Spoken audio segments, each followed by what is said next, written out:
for each.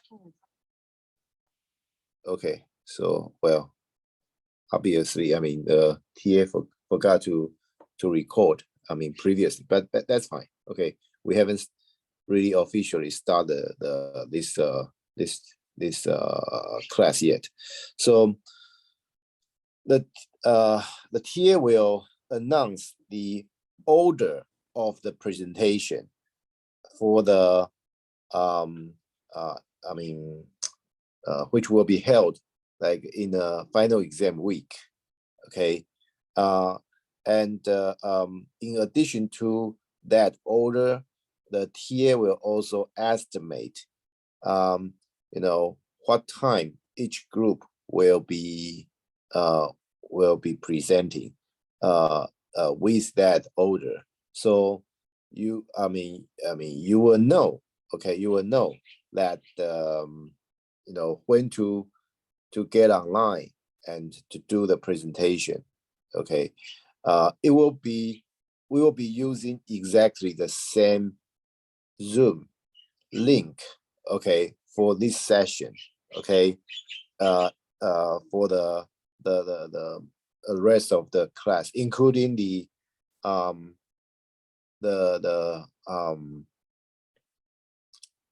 presentation. Okay, so I will advise you that you should log into the your slot at least half an hour prior to your slot.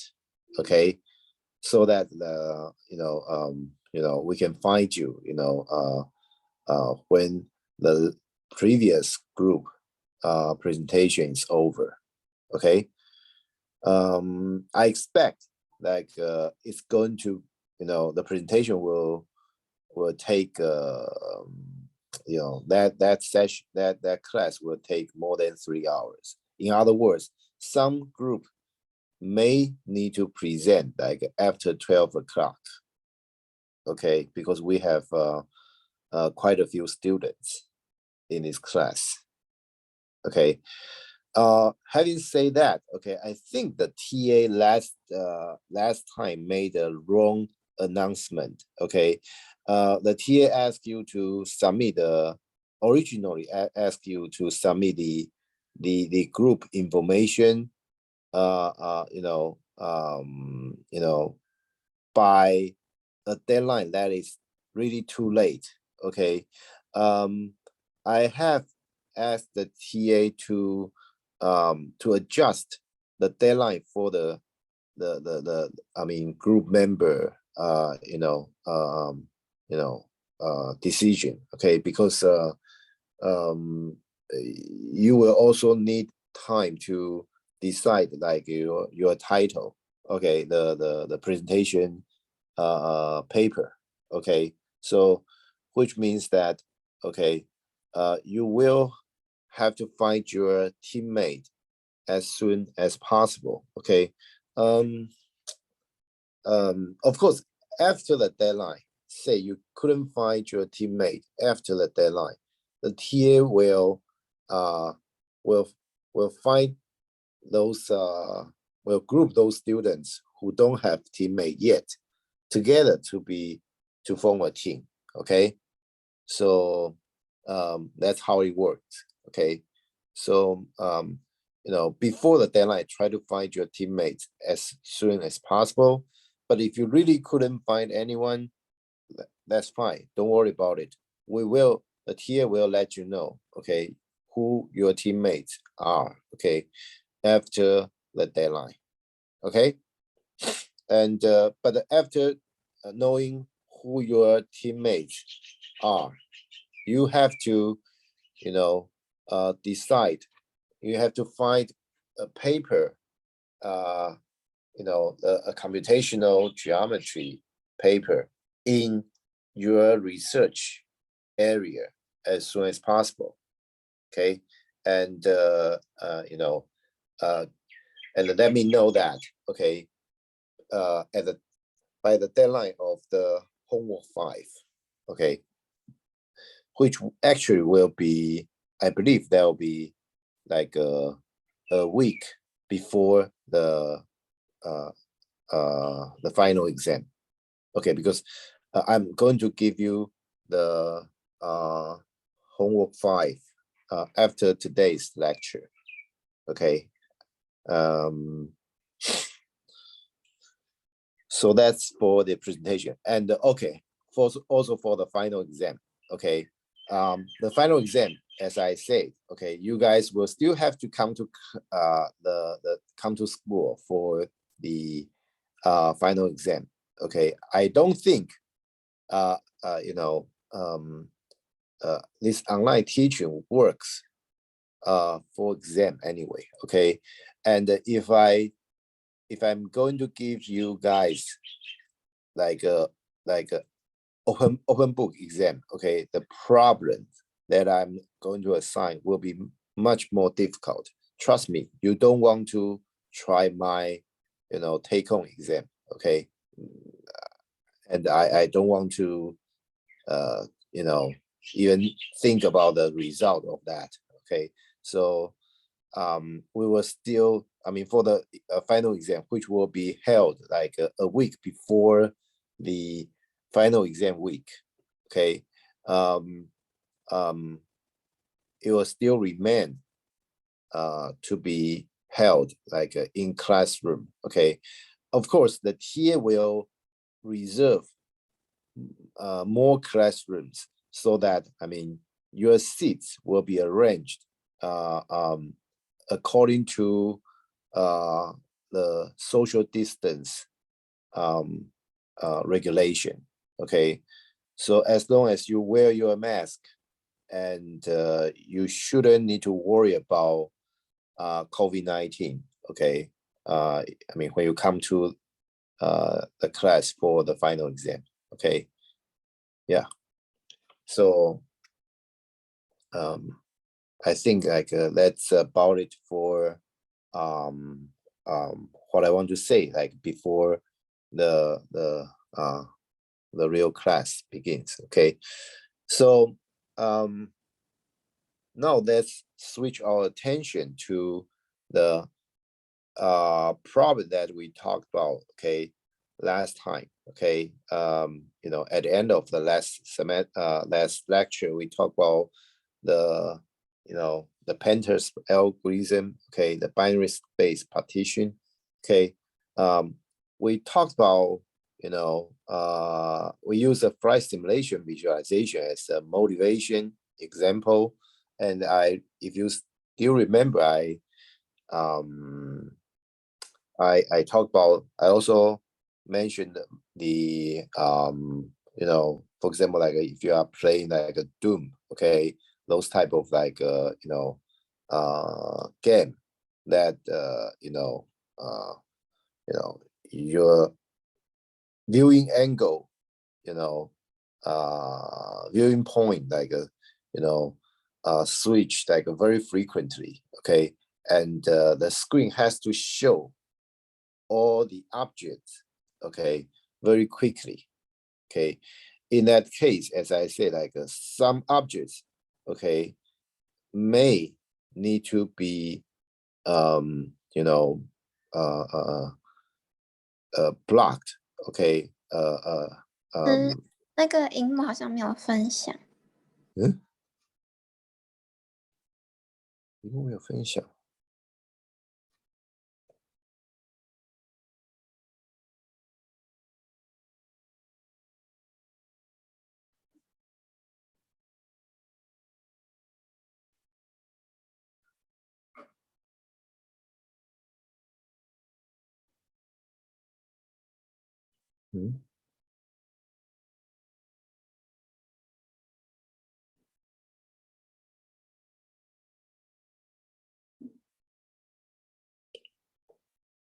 So can you see the screen now? 可以。Okay. So we talk about those games that require like to display a lot of objects, but some object may be you know, blocked by other objects, right? Like due to the viewing angle. So this thing has to be calculated very quickly. Okay, this is called shading calculation, and a lot of cases. I mean, this task, okay, is going to be very time consuming. Okay, so I told you guys that like there were a approach called Z-buffer algorithm, okay, and which has some advantage, okay, on this to solve this problem, okay, but okay, in the Z-buffer, okay, because if you want to understand like why the binary space partition, okay, the following approach is a better one, then I probably have to explain the Z-buffer idea a little bit better, okay. So basically, okay, it's something like this, okay. The Z-buffer, okay, will record, will calculate the record Teacher, your like sound.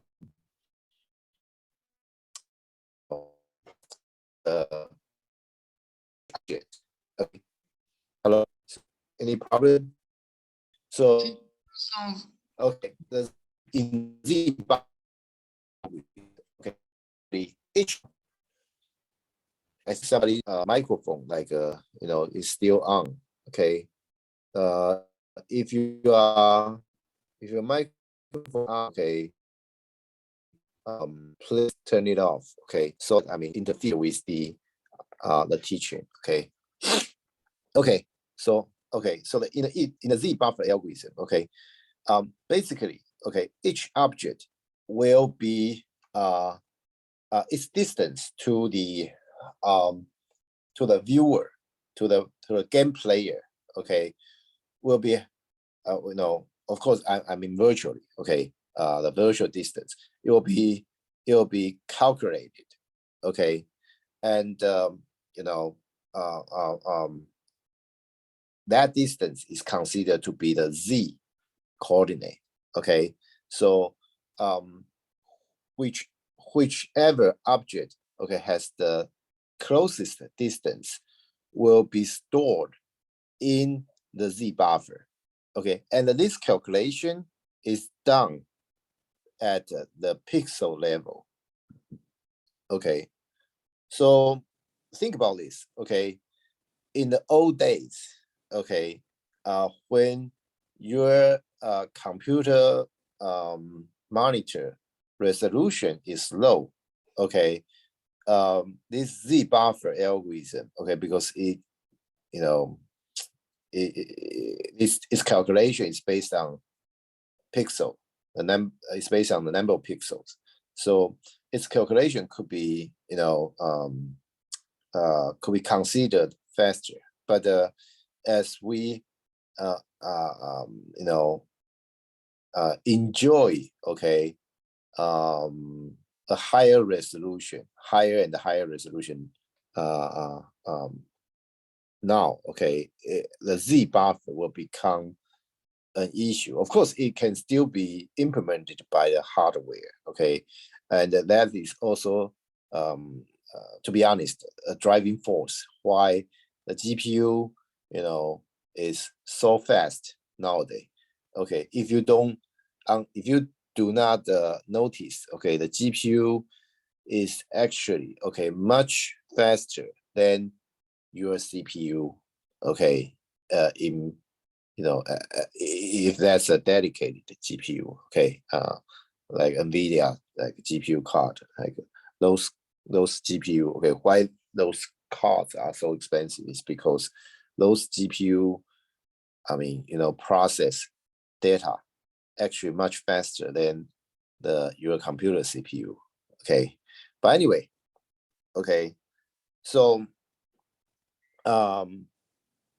because of that, okay, so the Z buffer algorithm is considered, I mean, a little bit slow. Okay, I mean, in terms of, you know, in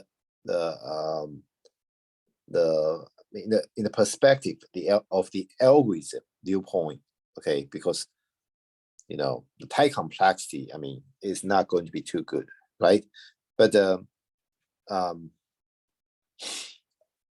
other approach that we are going to talk about, okay, the Pandas algorithm, okay, it deals with the object, okay, one object at a time. Okay, so it pend one object and then another one and then another one. Okay, so the approach of the Pandas algorithm, okay, because it deal with, you know, it deal this problem in based on like a number of objects, which obviously, I mean, in most cases, I mean, the number of objects is much lower than the number of pixels in general, right? So this is like why the Pandas algorithm, okay, is considered cheaper. Okay, so let's look at this figure. Okay, so there are, okay, there are three objects in this picture. Okay, so let me explain how the Pandas algorithm works. Okay, the Pandas algorithm will try to paint the object, okay, by using the distance, okay, of the objects to the viewer. Okay, so it will, you know, it will first sort these objects, okay, you know, according to the distance. So the furthest distance, okay, the object with the furthest distance will be painted first, and then the so I mean, and then the second furthest one, and then and so on. The last one will be the closest one. So you can see that, okay, in the example, okay, in this example, okay, in this do I? How come? So in this example, on the left-hand side, we have three objects, right? So one has the furthest distance. The two has the mid, distance is the second furthest. Then three is the closest. So you can see that on your monitor, okay, the object one will be painted first, and then the second object, and then the third object. Okay, so by painting the objects, okay, one by one, from the furthest one to the nearest one, okay, we automatically achieve this occlusion,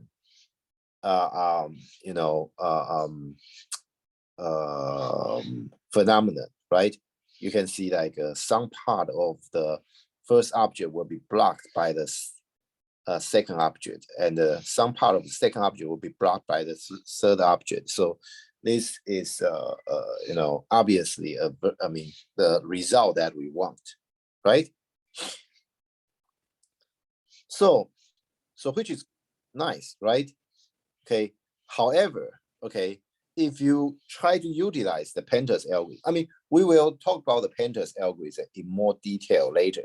Okay, in more detail later, but you can obviously, find out like in some situation, okay, when the objects order, okay, the pending order I mean, may not be so easy to obtain. Okay, for example, okay, you can see the lower right example. Okay, in this example, you can see that these three objects are actually,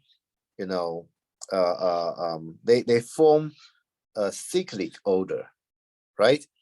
I mean, can you say which?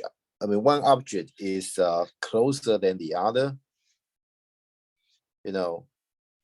You couldn't say that because they are sort of tangled each other, right?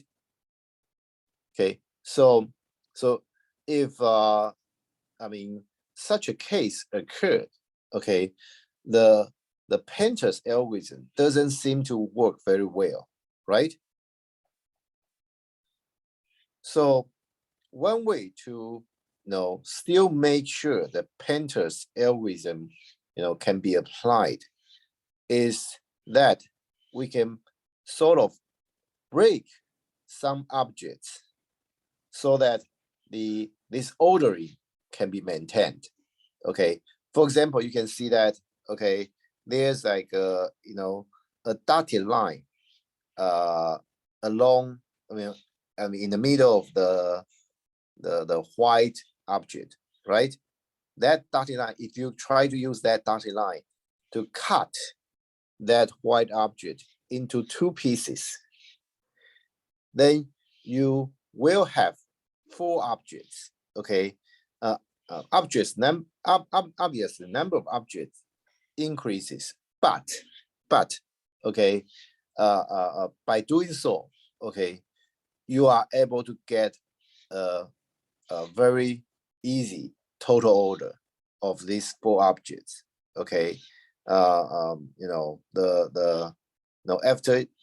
you cut that white object into two pieces, the left white object will be the one with the furthest distance, and then it will be the dark triangle, and then it will be the gray triangle, and then it will be the other piece of the white object, right?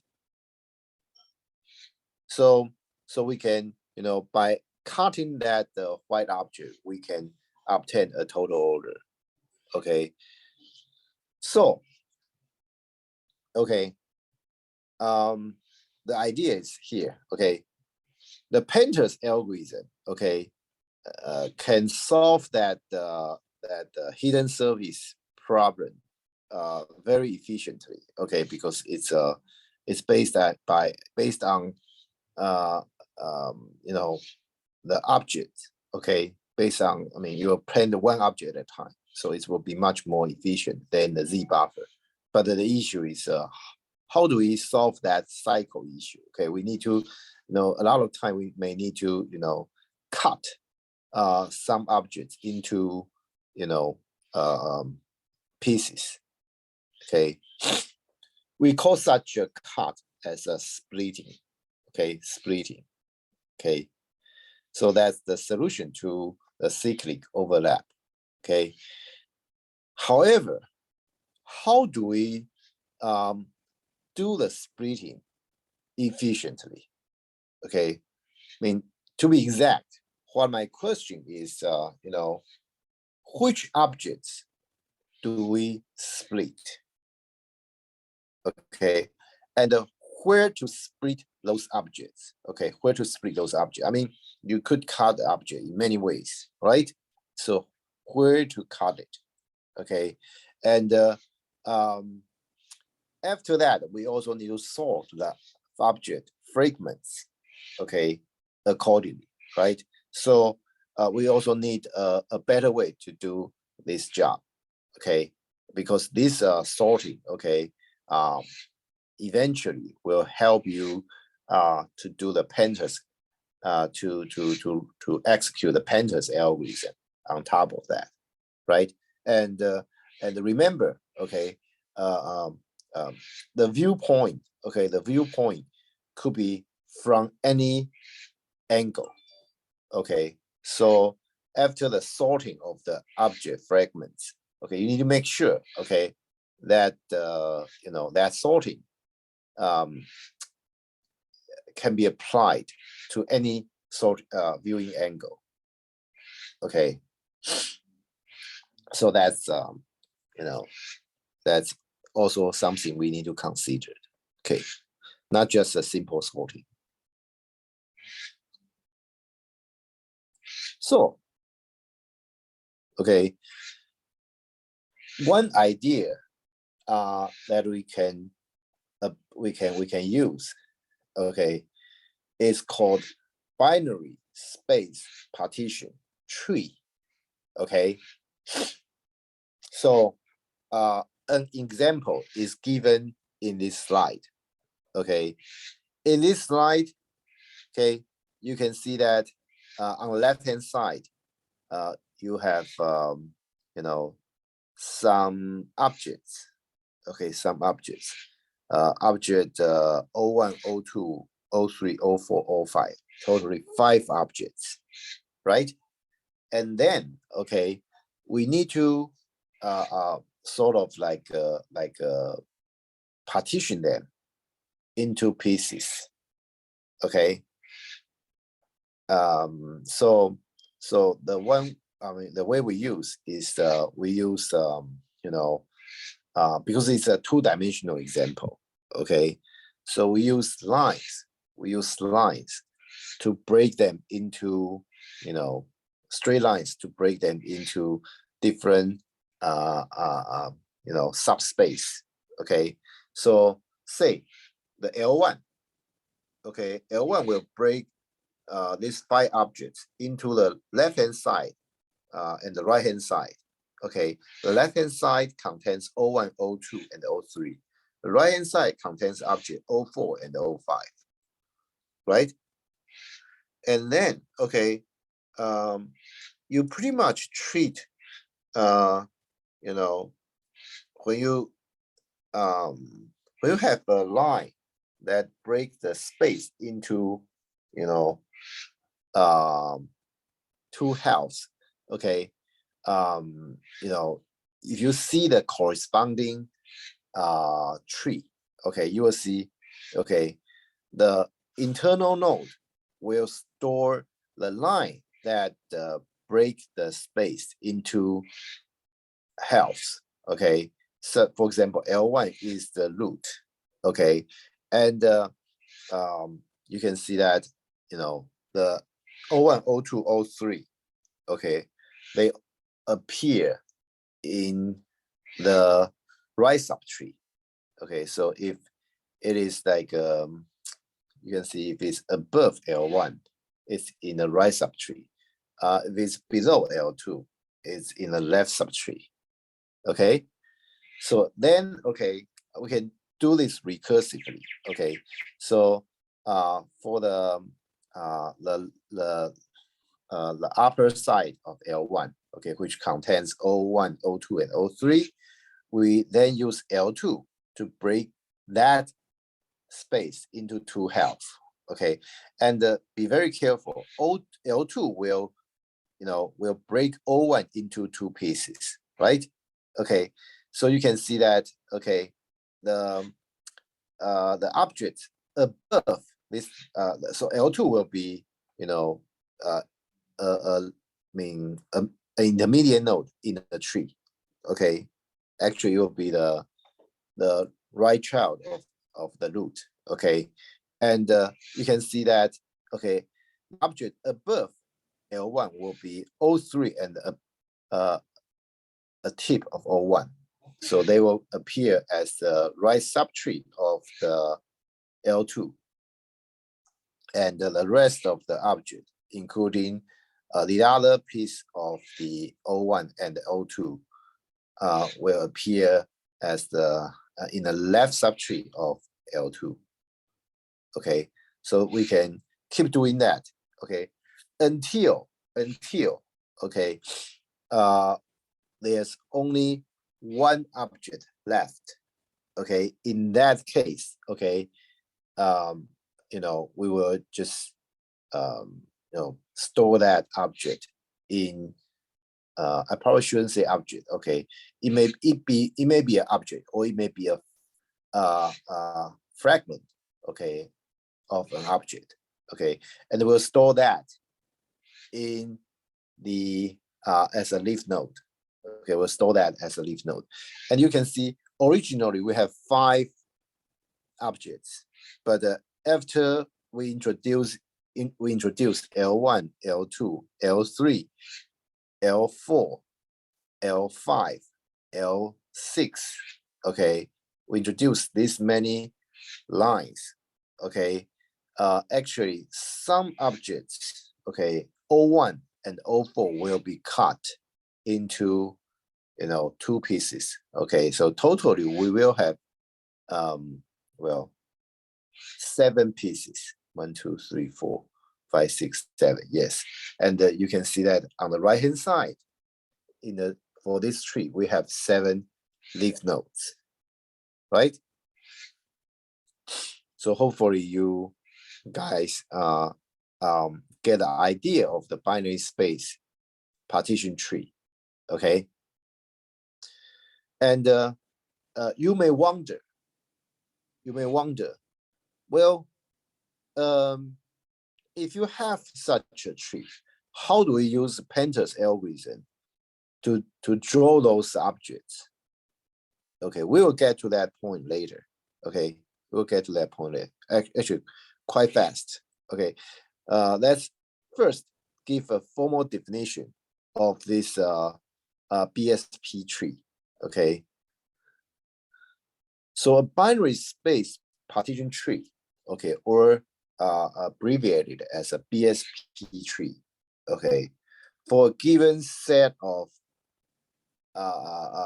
objects in d-dimensional space. Okay, be very careful. Okay, this idea applies to even high dimension. Okay, we use 2-dimension as an example because it's easy to show you how this works. But in reality, okay, it works for high dimensional situation as well. Okay, so of course, I mean, in high dimensional situation, okay, we no longer use the straight line to divide the space. We have to use if maybe if it's 3-dimensional, we may need to use the plan. Okay, a 2-dimensional plan to cut the space into 2 pieces. Okay, basically it's like if it's n-dimensional, we use n-1 dimension, like a hyperplane to cut the space. Okay, so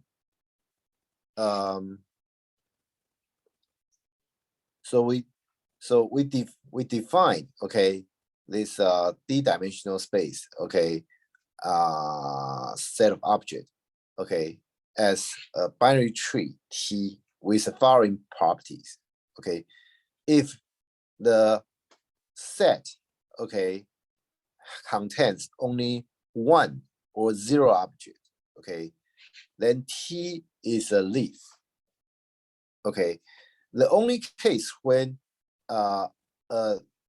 empty set can be a leaf is actually when the set is empty. Okay, that's a special case. Okay, so the object fragment in S, okay, is stored explicitly at the leaf. Okay, so we just store that fragment, okay, or the whole object. Okay, I mean, basically depending on if that object is has been cut or not. Okay, so anyway, we store that explicitly at the leaf. Okay, so if the leaf is denoted by V, then the set stored at the leaf, okay, is denoted as S of V. Okay, SV. Okay, and if cardinality of S, okay, if the number of objects, a number of elements in the set S is greater than 1, then we have to create a root V of tree. Okay, it will store a hyperplane HV. Okay, this hyperplane, okay, of course, has the dimension d minus 1. Okay, has a dimension d minus 1. Okay, if our objects are 2-dimensional, then this hyperplane will be straight line. If our objects are in 3 dimensions, then our hyperplane will be just plane. Okay, 2-dimensional plane. Okay, so for higher dimension, I mean, you get the idea. Okay, so so the hyperplane that cut the space, okay, into 2 halves will be stored, okay, in the node V, okay, which is the root. Okay, now, okay, so together with the set SV of objects that are fully contained in that HV. Okay, remember, like this is a hyperplane, right? So it is possible that it also contains certain objects. Okay, for example, if it's a 3-dimensional situation, I mean, then the hyperplane is 2-dimensional, right? So you may have some objects that are 2-dimensional, right? So in that case, that object will be completely contained. It could be completely contained in certain hyperplane, right? So, so your root contains that hyperplane as well as the set of objects, okay, that are fully contained by that hyperplane. Okay, so and then the left child of V is the root of Bsp tree T minus for the set S minus. Okay, so the S minus will be the H minus. Okay, HV minus intersect the original set, original object in the set S. Okay, because some object may be cut into halves. Okay, so it's not like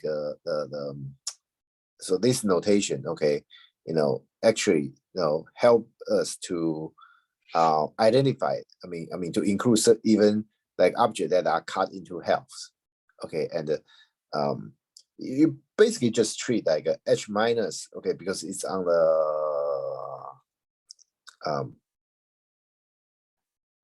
on left in the left subtree. So you can treat this object as the objects below the hyperplane.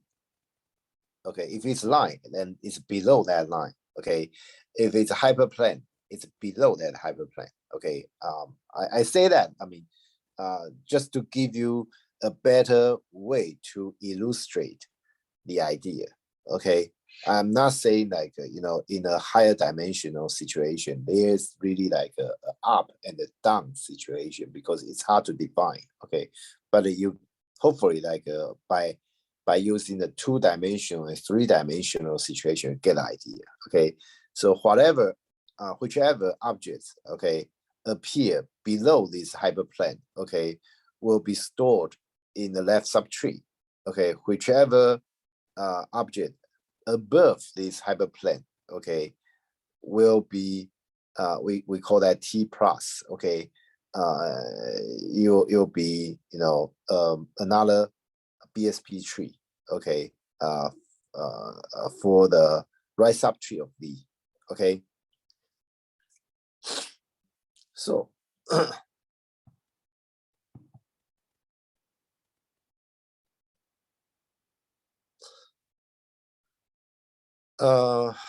So before I go further, okay, yeah, so yeah, let's talk about the size of BSP. Okay, so total size of the set SV over all nodes V of the BSP tree will be the total number of object fragments that are generated, right? So what I'm talking about is that, okay, I'm not talking about 5 objects. I'm talking about all, fragments, okay, that after the cut of those, hyperplane, okay. So in this 2-dimensional case, okay, I'm talking about seven fragments, because object 1, object 4 are cut. I mean, each one of them is cut into 2 pieces, right? So we end up having 7 fragments, right? So obviously, okay, the size of the BSP tree, okay, will be, proportional to the total number of object fragments, okay. It is not exactly the total number of objects, but the total number of object fragments. Okay, be very careful here. Okay, so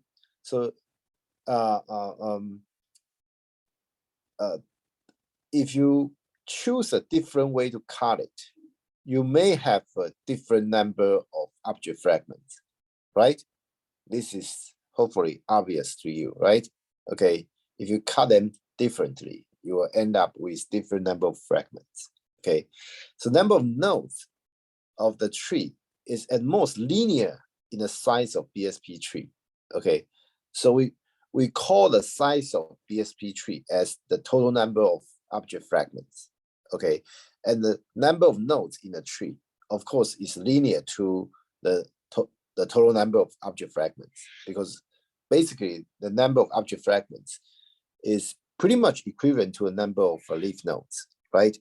And the total number of the nodes of a tree, okay, because it's a binary tree, right? So it's about like twice as many of the number of leaf nodes, right? So it's at most linear in the size of the BSP tree. So a good, because we have different way to cut to cut the objects.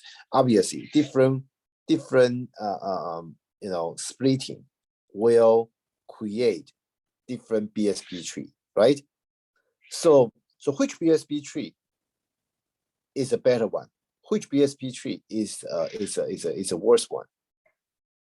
Okay, how do we measure? Okay, how do we measure which BSP tree? How do we evaluate the BSP trees? Okay, a good measure, okay, to compare the quality of different BSP trees, okay, for a given set of objects. So the set of objects are fixed, okay, but as I said, you have different way to partition. You have different way to split them, okay, and to result in different BSP trees. Okay, so it turns out the size of BSP tree, which is the total number of object fragments, okay, can be a very good indication for the quality of the BSP trees. Okay, because it is relevant to the performance. Okay, the size of the storage space. Okay, as well as like the running time. Okay, and so on. Okay. So, okay. Well, so let's before we talk about the region of node, let's take a 10 minutes break. Okay. When we come back, we'll continue our discussion. Okay. Thank you.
Okay.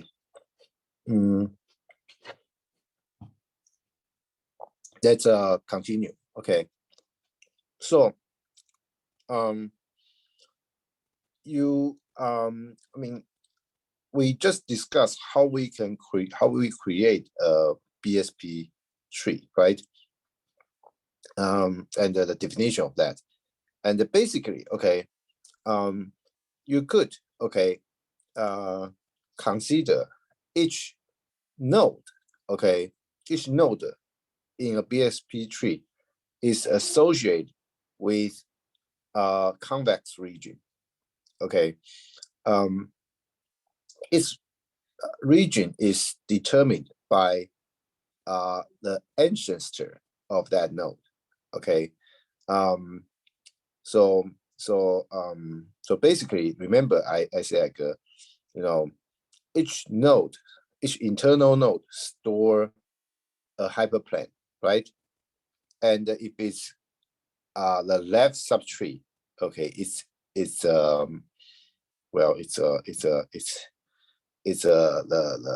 will be under that hyperplane. If it's a right subtree, it'll be above that hyperplane. Okay, so then okay, let me use an example to show you what I'm talking about. So you can see that on the right hand side, okay, we have have a node, a gray node. Okay, this gray node, it could be an internal node, it could be a leaf node, doesn't matter. Okay, doesn't matter. The important thing is, okay, its region is determined by the hyperplane L1, L2, and L3, as well as this where this node is located. It's under the left subtree or right subtree of L1. It's under left subtree or right subtree of L2, and it's under left subtree of L3, something like that. So, for example, okay, because this node, okay, this gray node that we talk about, okay, it's in the right subtree of L1, it's on the right subtree of L2, and it's in the left subtree of L3, right? So, as is assuming the L1, L2, L3, okay, are shown, in the right hand side figure, okay, then because this node is on the right subtree of L1 and L2, right? So it'll be, above L1 and L2. So you can see, it'll be the intersection of L1 plus in the L1 plus and L2 plus, and because it's in the left subtree of L3, so it'll be below L3. So you can see that gray triangle actually is associated with this gray node. Okay, so obviously each node will be associated with a region, right? But be very careful. Okay, when I say it's a convex region, I'm not saying it has to be bounded. Okay, so of course in this particular example, okay, it happened that this region, okay, for this gray node is bounded. But for example, if we take the root of the Bsp tree as an example, what is the region it associated with? It'll be the whole, d-dimensional space. So if using the example that we have here, okay, because it is two-dimensional. So the node at L1, okay, actually the region associated with this node will be the whole two-dimensional plane.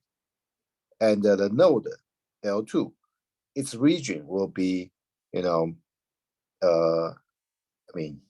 because it's on the right-hand side, right child of L1. So it'll be above L1. So it's the L1 plus. Okay. So basically, like you can and obviously this example, I mean for the regions for the L1 and L2, okay, they are unbounded, right? Okay, but they are also convex. Okay, they are also convex. Okay.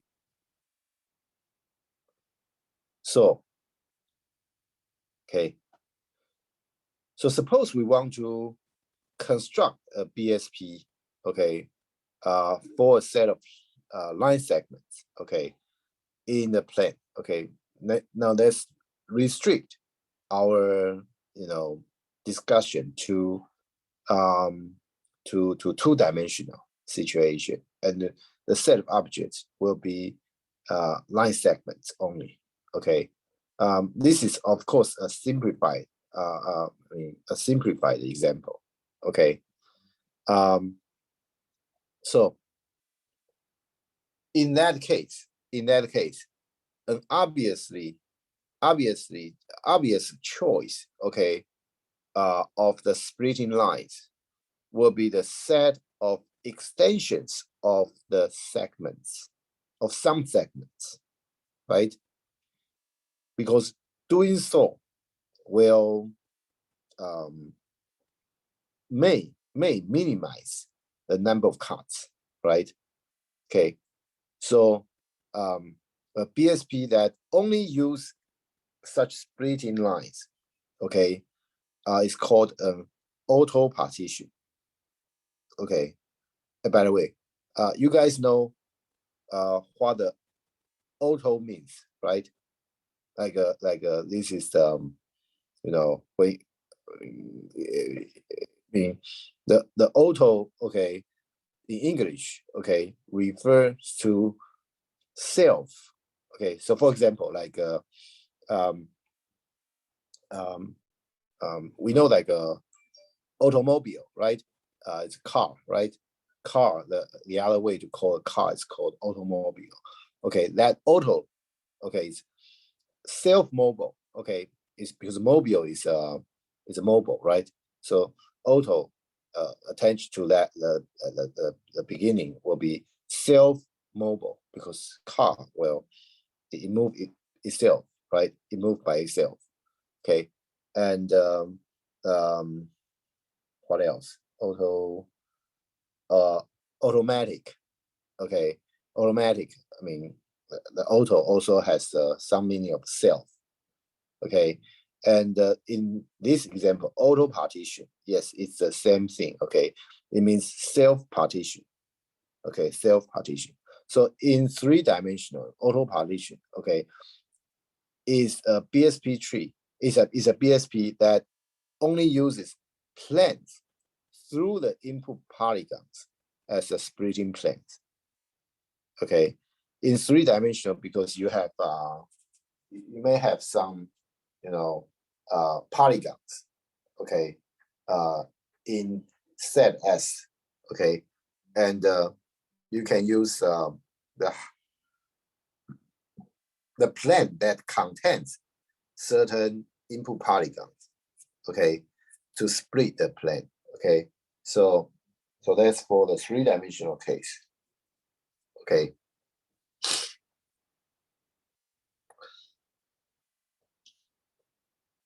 So now we are in a position to talk about, once you have a Bsp tree, how do we use that to draw our obstacle? How to deal, I mean, how to use that Bsp tree, okay, to paint on your screen. Okay, remember, like we want to paint the objects that away from you first, and then you paint object close to you, right? Okay, but keep in mind that that viewpoint can be anywhere. Okay, can be anywhere, right? Okay, so the idea is like this. Okay, so first you determine, okay, from the root, okay, because each internal node, okay, of the each internal node of the Bsp tree store a half plane, right? So basically, okay, starting from a root, you have a half plane, right? I mean, if it doesn't have any half plane, or it only has one object, if the root is a leaf node, of course, you just pen that object and you are done, right? Okay, so if V is a leaf, okay, then you just scan convert object fragments in the store in this node. You are done. Okay, so if not, then it must store that this node. This node must store a hyperplane. Okay. Okay, let's just consider like a two-dimensional situation because it's easier to visualize. Okay, so so you first verify. Okay, that hyperplane will be a straight line, right? You first verify. I mean, your viewpoint, okay, is in the upper part or lower part of this straight line. Okay, if your viewpoint is in the upper half of this straight line, okay, so it will be something like what appear on the right hand side, on the top of right hand side. Okay, so you have this HV. This HV stands for that straight line. Okay, that goes through a segment actually. Okay, and your viewpoint obviously is on top of this straight line, right? So that so in that case, okay, you can see that, okay, the objects that appear away from you will be the objects that are located in HV minus, right? So you see, you will call the Pandas algorithm T minus, okay, the left subtree and the P view. You pass the P view to that to this recursive call, okay. So you pen those objects first because those objects are away from you, okay, and then you need to pen the objects that contain in this hyperplane or this straight line, okay. So scan convert object fragments in SV, and then you pen the objects near you, okay, which will be stored in the right subtree, okay. So you pass, you call recursive call the Pandas algorithm T plus P view, okay. So this is a case when the P view, okay, when your viewpoint is above that line, okay, in the HV plus. If it's below that line, okay, if it's below that line, then obviously this order should be exactly reversed, right?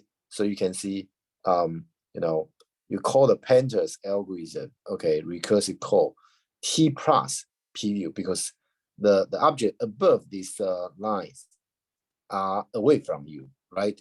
And then you basically like scan convert object fragments stored in this line, okay, and then you call recursively the recursive call like Pandas algorithm T minus P view, okay, because it's close to you in this case. So if your viewpoint is not above the this line or is not below this line, it must be what? It must be on this line, right? It must be on this line. If you are on this line, okay, there will be the last else, okay. So if your viewpoint is on this line, okay, you can look at the lower right corner figure, okay. You can see that, okay, because you are exactly on this line, okay, you really cannot see anything that is contained in this line, okay. That object will be reduced to a point anyway, right?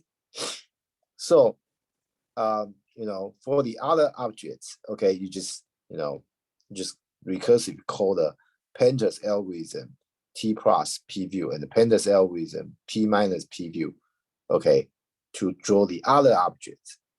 But for the objects stored in this line, you don't need to worry about that. Okay.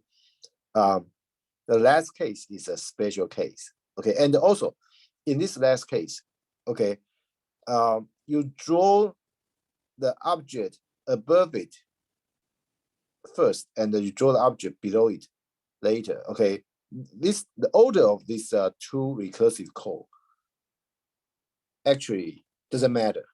Okay, it could be switched. Okay, but the order of the previous part, okay, have to be exactly like that. Okay.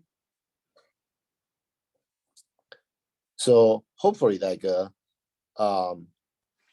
by going through this Pandas algorithm, you get an idea, okay, how we can use the Bsp tree to draw, to draw all the objects on the screen. Okay.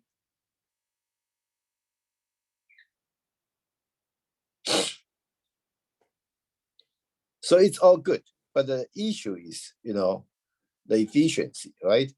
The efficiency of this algorithm, okay, or any algorithm that uses Bsp tree, okay, depends largely on the size of Bsp tree, as I already mentioned, okay, because the size of Bsp tree, okay, determine, a lot of, complexity order, okay. Of course, if you want to use a Bsp tree, okay, you would tend to represent everything in a highly polyhedral model. Okay, so polyhedral model. I'm sorry. So basically, like you will have to represent like every object. Okay, no matter it's if it's lower dimensional, say it's like one dimensional, then it's fragment. It's a line segment. That's obvious. But if it's two dimensional, then you will tend to represent each object by a polygon. Okay, and if it's a dimension is higher than 3, if it's 3 or higher than 3, basically you represent each object by, what should I say, like the exact polyhedra. Okay, so it's like you use like a certain hyperplanes to form the object. Okay, because using the hyperplane, okay, to represent objects are easier to handle. Okay, remember, like in this class, okay, we don't deal with curve, right? I mean, if it's curve, we try to, approximate the curve by some, straight lines, some not straight line, some line segments, right? So in this class, okay, I mean, every object, okay, will be, we tend to use either, a line segment, or it's going to be either line segments or like a plane, okay, hyperplane. Okay, those things are easier to compute. Okay, so we also assume the facets of the polyhedral, okay, that we deal with, okay, in the set S, okay, the facets of them are they have already been triangulated. Okay, so we only need to worry about like drawing the triangles, okay, so that it's like it's easier to handle triangles in a Bsp tree. Okay, so we need to construct Bsp tree of small size, okay, for a given set of triangles. Okay, once you model every object into polyhedra, and then you you triangulate every facet of your polyhedra, then the only thing we need to deal with, okay, when the dimension is greater than, it is higher than 2, okay, then it will be like a given set of triangles, okay? So this is like we try to simplify the problem, okay? Otherwise, I mean, it's difficult to deal with that, okay, in computational geometry, okay? So then, okay, we first consider the two-dimensional case, okay, a simplified case, okay.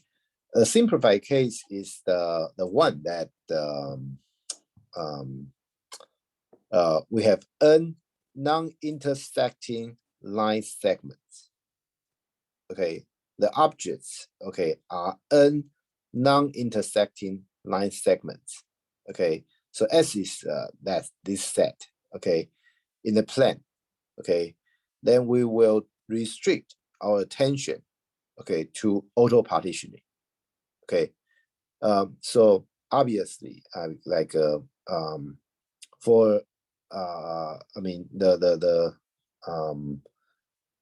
straight line we are going to use, okay, each straight line should be the extension from one of the segments, right? Okay, so for example, if you look at the figure here, okay, on the right hand side, okay, say if we have a segment S, okay, the line extended from this segment S is called LS, okay? So this is the notation, okay, that we are going to use, okay? So we call this algorithm as 2D Bsp, okay?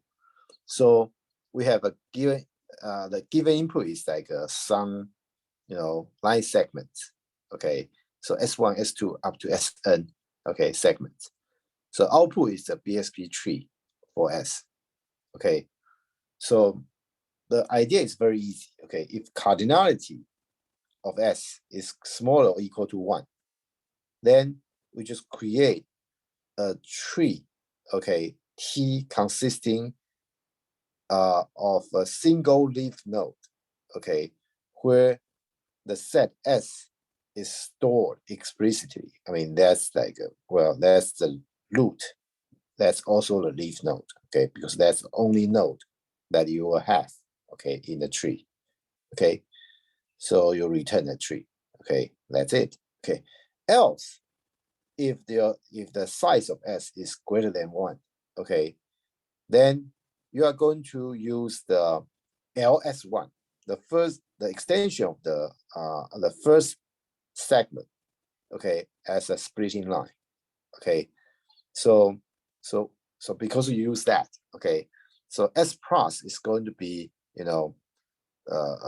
all the other segments, okay, intersect with like the upper space, the upper half, okay, half plane, the upper half plane of the LS1, okay, the intersection of the S and the upper half plane, and you store that in the S plus, and the S minus will be, S intersect with like LS1 minus, okay, the lower half plane, okay. So you are going to create a Bsp tree, okay, with root node V, okay, which store the this V store like that S1, okay. You can see that with SV equal to, S belong to S, okay, S is included in this straight line S1, okay. Of course, S1 is included, but you may also have other lines that are included in this straight line, okay. So I mean, this is a more general way to write it. So and we have left subtree T minus and the right subtree T plus. Okay, and you can see the T minus T plus will also be created, be constructed by the 2D BSP, okay, recursive call. Okay, and then after that you return the tree. Okay, so this is like a, you know, very straightforward manner to create this Bsp tree. Okay, so the only advantage we use here is the auto partition, right? We make use of the extension of segment as a splitting line. Okay, but obviously, okay, if you don't, if this the order of this this line segments, you know, is not ideal, okay, you may end up having a lot of segments, right? That's not impossible, right? That's not impossible. So, so what we want to do is that, okay, because the last algorithm, this BSP, 2D BSP, okay, you know, it's obviously is a deterministic algorithm, right? So given the order of this segments, the constructed BSP tree is fixed, right? So you know, which obviously, you know, has a lot of restrictions, and we couldn't, you know, we don't have a way to talk about like you know, the complexity of this algorithm. Okay, I mean, as I said, like worst case, it could be very bad. Okay, so okay, because as I said, like it may not be that good. Okay, depending on the order of the segment, it may not be that good. So we could, what we could do is we can add randomness to the algorithm. Okay, how do we do that? It's very simple. Okay, so we create another algorithm. Okay, this 2D random BSP. Okay, in this 2D random BSP, we first generate a random permutation of this line segment. Okay, and then we call the 2D BSP on, I mean after this random permutation. Okay, so of course, like this line one, okay, help us to I mean help to add certain randomness to this algorithm. Okay, so so this is like you know, this allows us to discuss the expected complexity. Okay, instead of you know a deterministic algorithm, you don't have any way to talk about the expected complexity. Okay, so this is like the first one, the first approach to you know, to improve the algorithm. Okay, and the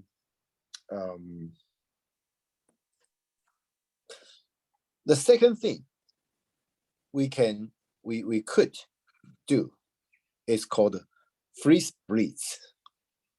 Okay, so this free splits also helps us, you know, to reduce the number of fragments.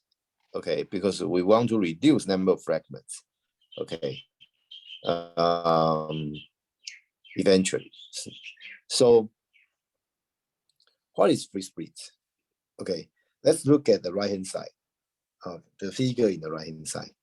Okay, assuming you already have a region, okay, shown by this shaded color, okay, by the gray color. Okay, this region obviously is created by the auto partition, right?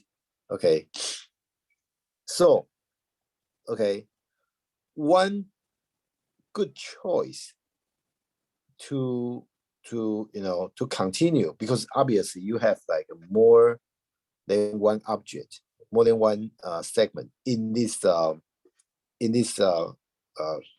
gray region, right?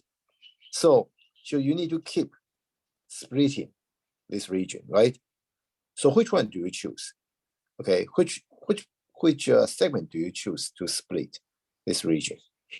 Okay, you would prefer to use a segment that that go across this whole region for splitting.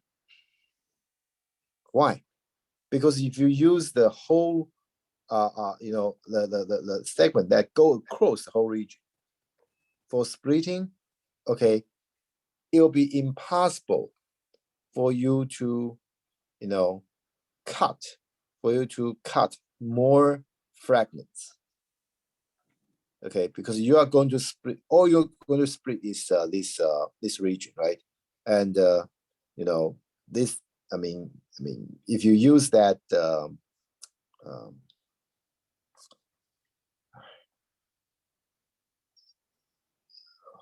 what to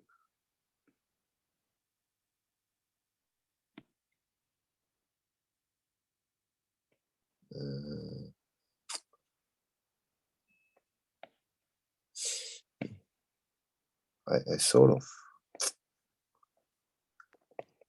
yeah, I even bought a Apple Pencil for this online teaching, but last night, I mean, it worked, but today it doesn't work. Okay, my Apple Pencil doesn't work on me. Okay, never mind.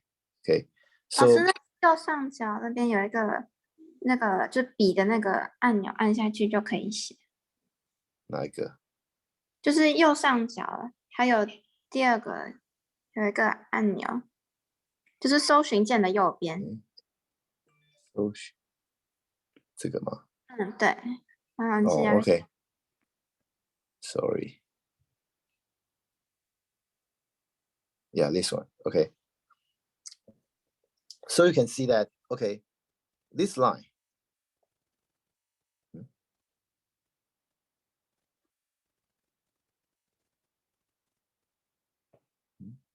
This line is split this gray region into half, right?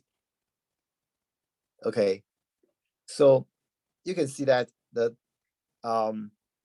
because this segment it go across this gray region. So if you use this segment, okay, the line induced by this segment for splitting, okay, it will be impossible for you to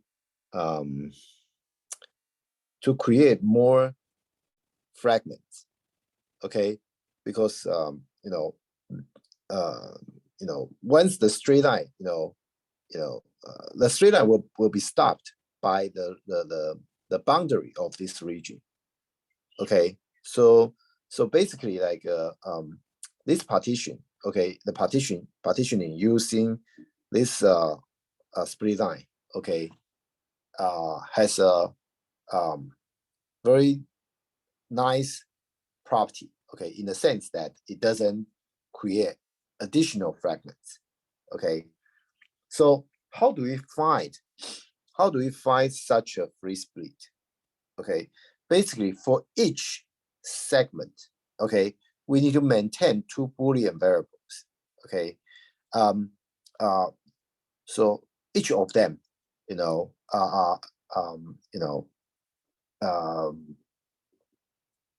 indicate like one of them indicates it's a left endpoint lies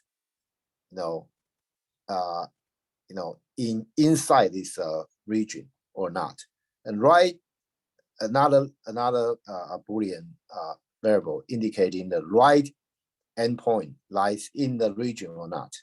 So if both endpoints are not in the current region, so the only explanation is that this segment is a good candidate for the free split. Okay, so this by introducing these two Boolean variables, okay, we are able to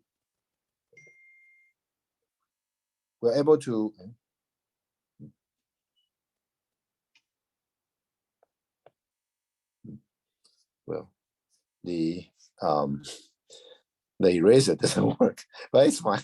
Yeah, at least I can write now. Okay, great. Okay, so this free split, okay, can help us to not to create so many fragments, okay, with like these two additional Boolean variables for each fragment, for each segment. So this price is not going to increase the complexity. The size of the. It's not. I'm not going to create. Increase the order of your Bsp tree size. Okay.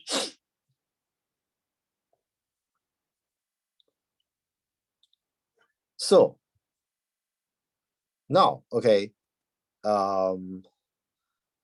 we need to talk about the performance analysis, okay, of the size of. Of course, as I say, the size of Bsp tree is the most important thing that we need to consider here. Okay, so the size of the Bsp tree is, remember, it represents the number of fragments that are generated, right? So this is like dependent heavily on the permutation of your line segments, because we are using auto partition, right? So this random permutation generated in line 1. This one. Okay. Obviously, sorry. Heavily affect the size of the Bsp tree, as I say. Okay, here I'm giving you an example. Okay, we have 3 line segments: S1, S2, and S3. Okay, so if we do the partition, okay, do the auto partition, start from the S1, and then S2, and then S3. What happens? You can see S1 will cut the S2 and S3, each of them, into 2 pieces, right? And then, so you will end up, having 5 segments, right? 5 fragments.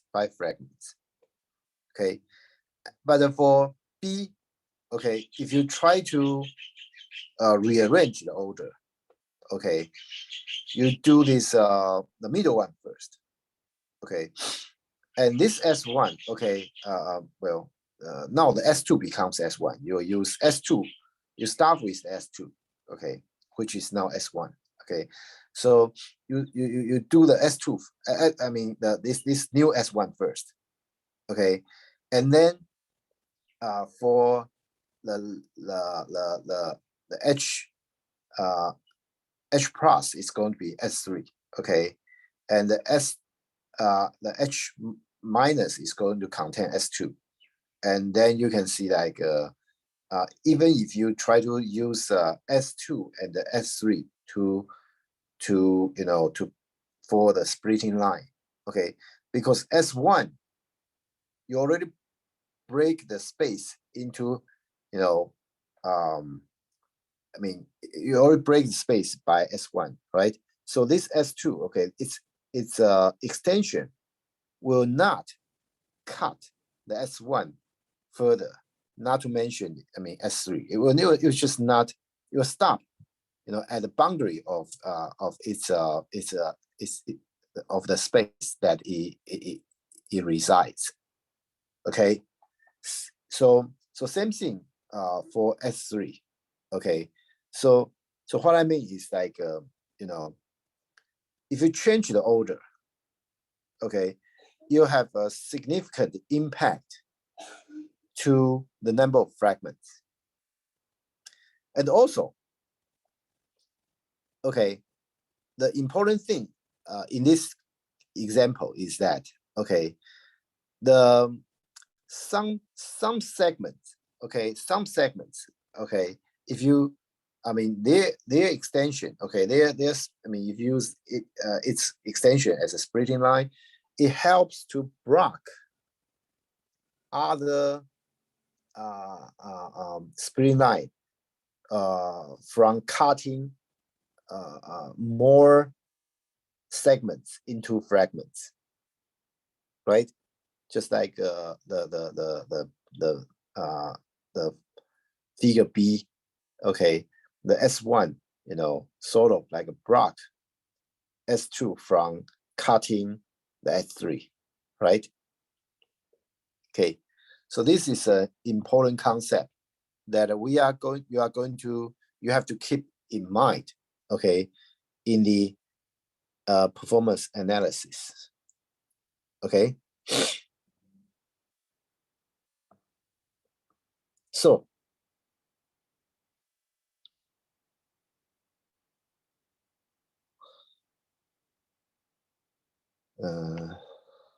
yeah, I'm afraid like some student may, yeah. Any questions or no? Okay, yeah. I have to admit that the online teaching, is not easy to ask questions. Okay, because, well, that's just the way it is. Like, there's like a trade-off between like the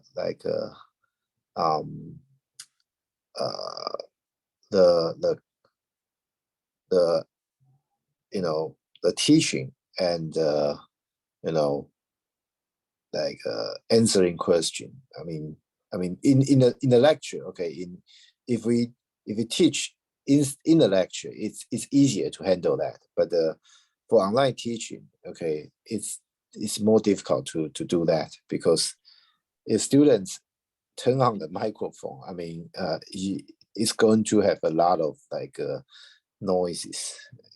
That's unfortunate. Can you hear me? Yes. Somebody asked that, can we still take note for final exam, like the midterm exam? Yes. You are welcome to bring in one-page cheat sheet. Okay. Yeah. So, let me put it this way. Okay. If you want to ask question, okay, you turn on your mic and ask. After that, please turn off your microphone. Okay. If all of you can do it this way, I think we can still, handle the questions. Okay. I'm just worried that, I mean, if a lot of students forget to turn off the microphone, it's going to create a lot of noise. Okay. But yeah, that question like that, okay, obviously, I mean, yeah, I hope like you guys can still ask question, okay? But of course, like if we are in class, it'll be easier for me to answer all the questions. Okay. Anyway. Teacher, can we apply greedy algorithm for better permutation of segments? Use greedy. It turns Yes. out that you don't have to. You don't have to. Okay. I will explain. After the analysis, you will understand why. Okay, because the random algorithm already give a very good complexity. Okay, does that answer your question? Okay. Yeah. So yeah. So that now let's start this analysis. But I need to talk about a notation. Okay, it's called dist subscribed S1 SI SJ. Okay, this looks complicated. Okay, this looks complicated. Okay, so the subscription, okay, is a segment, and in the parentheses is another segment. Okay, so so it's like this. Okay, when the line, the straight line induced by SI is added, okay, it may or may not cut the segment as SJ. Okay, so assuming it can be cut at all by the straight line induced by SI.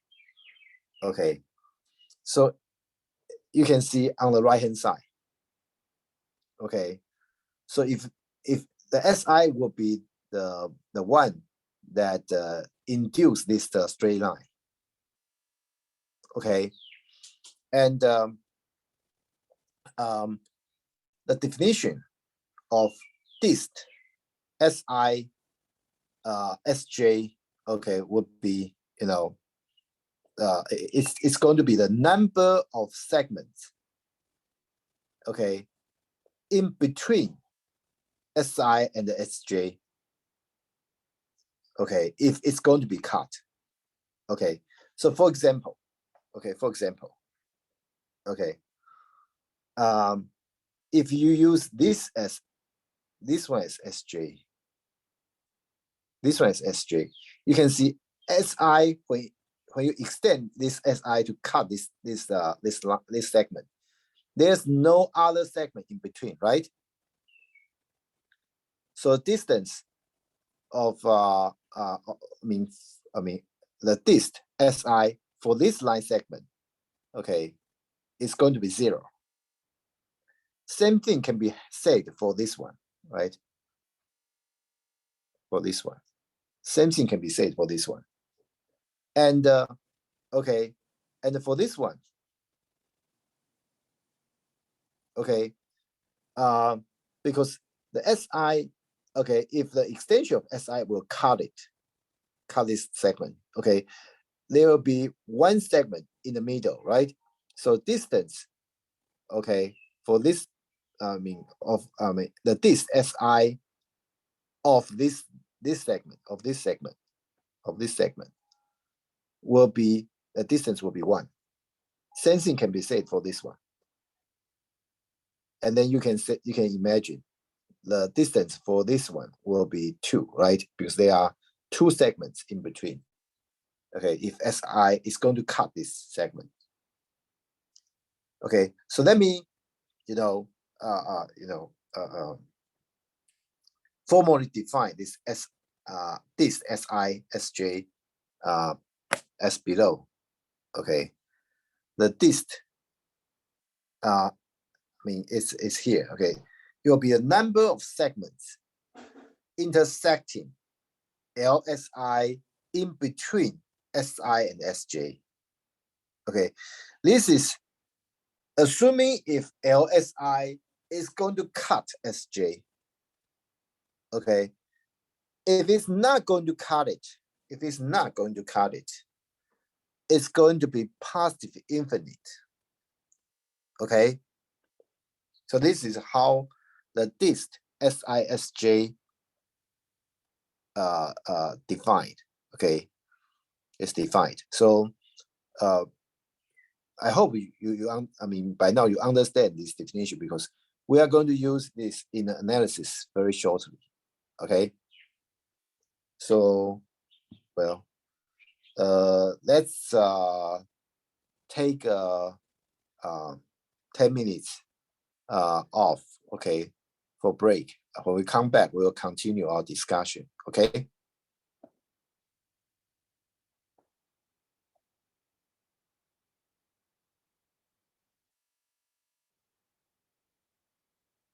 Let's okay, let's get started. Okay.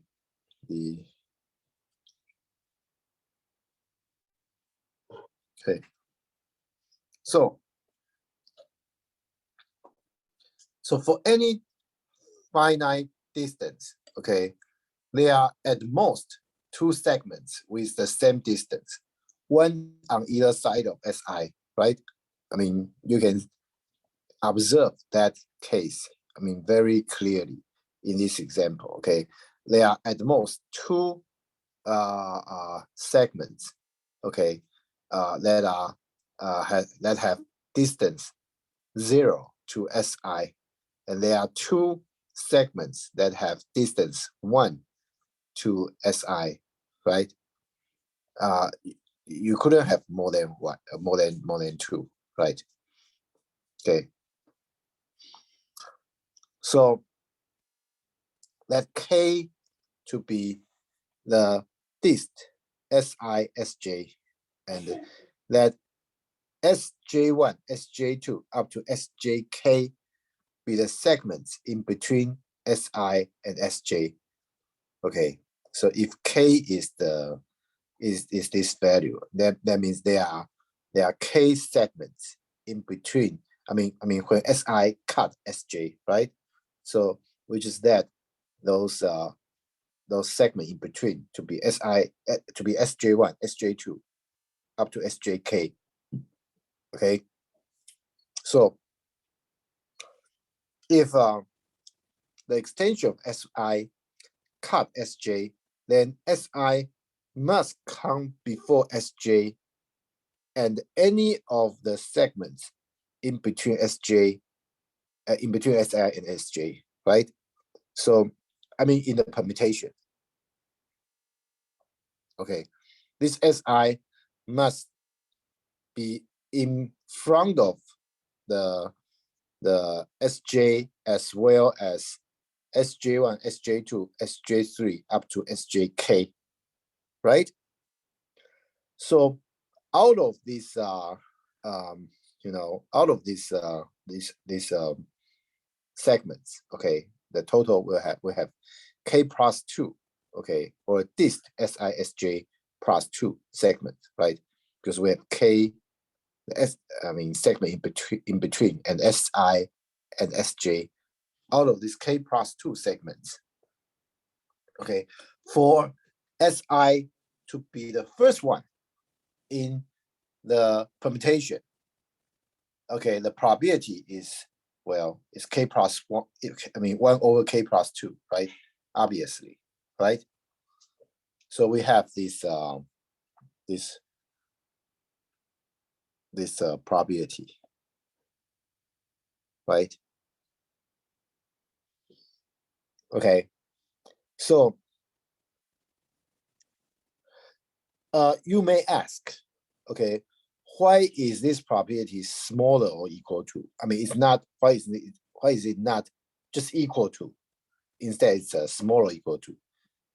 Okay, it is because okay, there can be segments that are not cut by the extension of SI, but whose extension actually shields SJ, right? So, I mean, let me draw the situation here. You may have a segment here.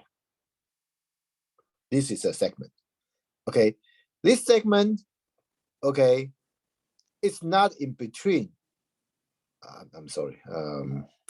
I draw it. Let me. I think this is the. Okay. I mean,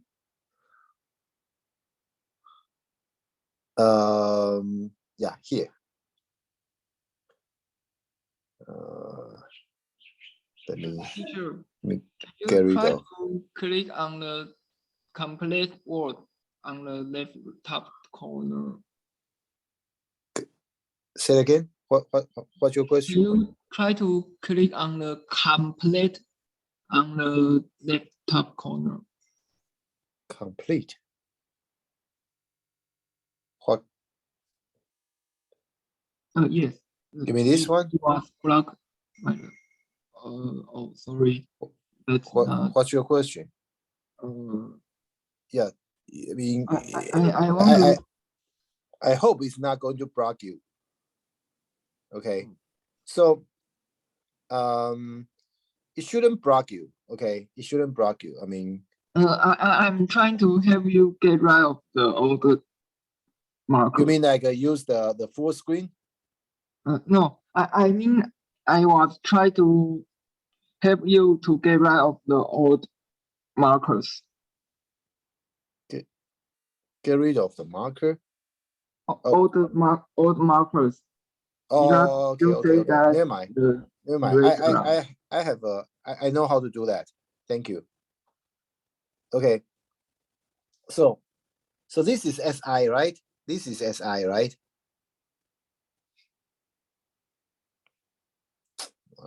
You need to click on that.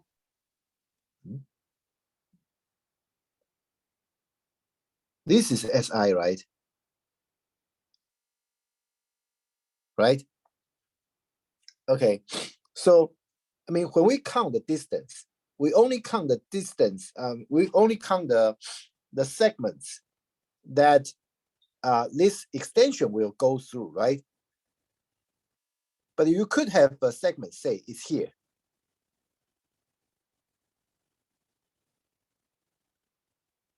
Okay, this is a segment. Okay, it didn't. This segment is not, is not going to be touched by the extension of SI. But okay, look at here. Okay, if the order of this segment go before the SI, what happened? The extension of this segment. My drawings. One moment. Let me put down the. Okay. I think this is easier for me.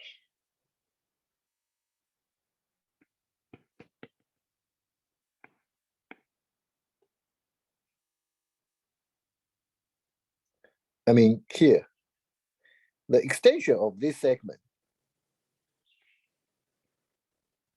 is going to block this SI from reaching this segment, right?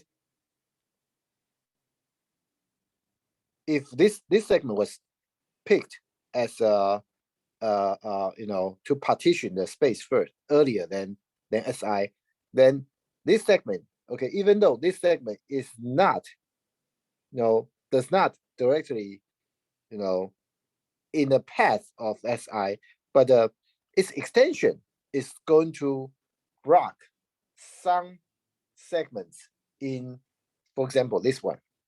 It's going to block this one. Okay, from being partitioned by the SI, right? So that's what we meant. Okay, there can be segments that are not cut by the extension of SI, but whose extension, shields the SJ. Okay, that is why. Okay, when we consider the order, okay, yes, I mean we consider all the segments that the SI, the extension of SI may cut, but there may be some other segments, out there that we didn't consider. So that's why we have this inequality. Okay, what we want to explain is this inequality. Okay. So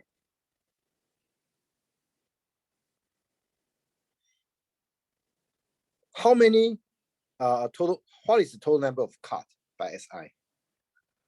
Okay, let's consider the expected number of cuts generated by SI. Okay, it will be, because it's going to be the when you if a segment is cut by SI, okay, if Sj is cut by Si, this is the probability, right? This is a probability. This is a probability. Okay, so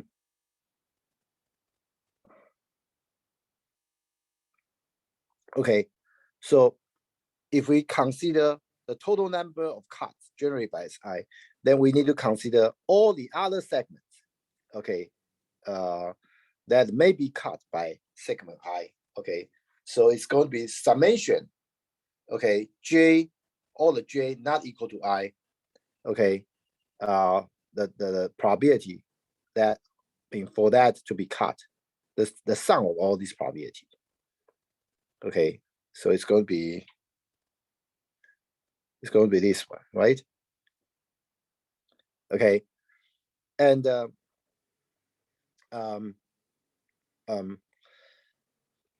for J not, okay,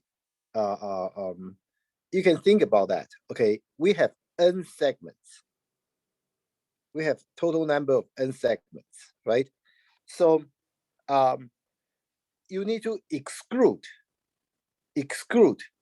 the what should I say, like a SI and SJ. Okay, what is the furthest distance you are going to end up with? Okay, so again, let's look at this figure.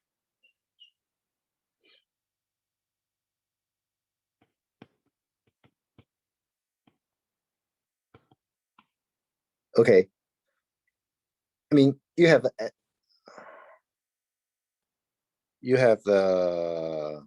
I'm still not very familiar with this. Okay, so you have this SI, okay, and what is the largest possible distance you could possibly have? Okay, given n segments. N minus 3 divided by 2. No. Okay, this doesn't have to be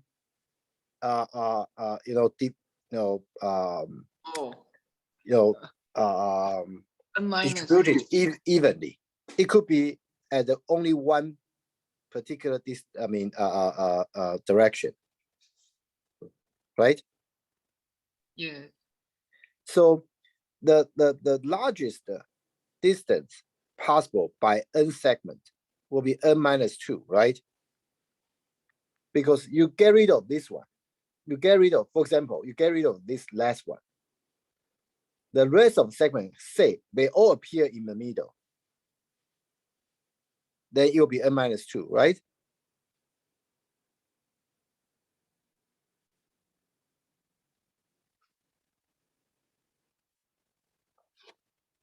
You have total n segments.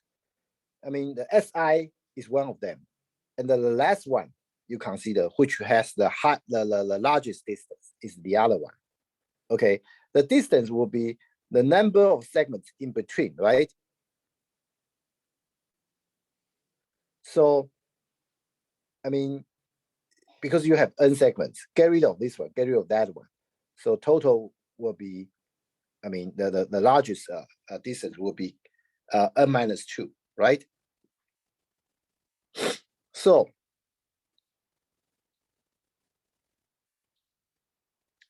that's why you get K from 0 to n minus 2. Okay, this is k. There's no question about that. So that's easy, right? But the range of k will be from 0 to n minus 2.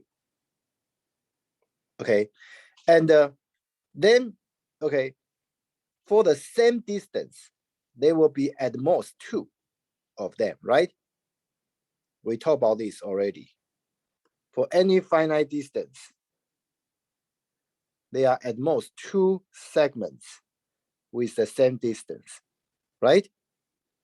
Okay, so for the same distance, you have at most 2 of them. So you may ask, well, wait a moment. I mean, then doesn't that we overly calculate this? I mean, because obviously, like some distance may only have one such case at one direction. The other direction we don't have that, right? But that's okay. Remember, this is greater or equal, right? Okay, even if you overestimate, okay, this inequality still holds, right?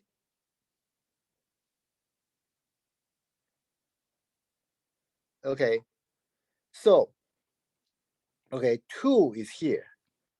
This thing basically is 1 over 2 plus 1 over 3 plus 1 over 4 plus blah blah blah blah blah plus 1 over n. Okay, well, this is, if you learn your calculus well, you will know that this is pretty much log n, right? So this is the total number of cuts by SI. Okay, I should say expected total number of cuts by SI is this thing. It's bounded by this. Okay, so expected total number of cuts generated by all segments. Okay, by linearity of exploitation. Okay, this is like basically like if SI is like that, all the other segments will have similar situation. Okay, so because you will have n segments, right? So the total number of cuts will be 2 log n times n. So it'll be 2n log n. Okay. Okay. And don't forget, okay, this cut, okay, each cut will result in one additional segment, but we also need to take into account the original segment, right?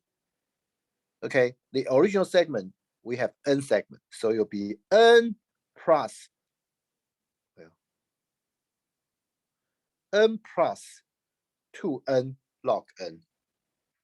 Okay, so that's the expected total number of fragments. Okay, and of course, this is an upper bound.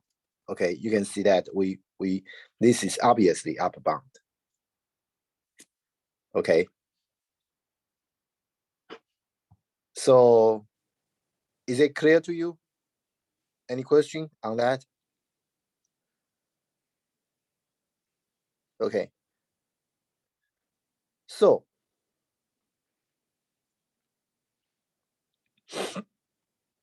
we know a BSP of size n plus 2n log n exists for any set of n segments.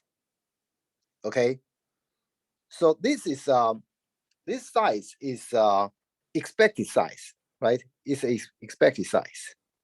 So we know that, okay, the statistics tells us that at least half of all permutations will lead to a Bsp tree of size n plus 4n log n. Okay. So this is twice of this average. Okay. And the statistics tell us that, okay, at least half of the permutation will lead to this. I mean, to be a Bsp tree of size less than that. Okay, so you I mean, so you may ask, okay, why? I mean, why is that? Okay, because Bsp tree, okay, this Bsp of size, okay, what should I say? Like, remember the fragments, the number of fragments, okay, twice of number of fragments will be your total number of nodes, right? Okay, because we are talking about the binary tree, right? So this is the suggestion, okay? Even though we are using, you know, the randomized algorithm, okay, what we can do is like this. After running 2D random BSP, we test the size of the tree. We check the size of the tree. If it exceeds this bound, n plus 4n log n, okay, this is because we know the number of segments, you know, for sure, right? So you can actually calculate this n plus 4n log n, okay, and get this number. And if the size of the tree exceed is larger than this, then we just start the algorithm again with a fresh random permutation. Okay, so if the first time you run the 2D random BSP, the size of the tree is lower than n plus 4n log n, great, you don't need to do anything. The job is done. If not, okay, we use another random seed to start the 2D random BSP again. Okay, and then we stop. Okay, because the expected number of trials, expected number of executing 2D random BSP is 2. Okay, because okay, at least half of a permutation lead, so that's why the expected you know, number of trials is 2. Okay, so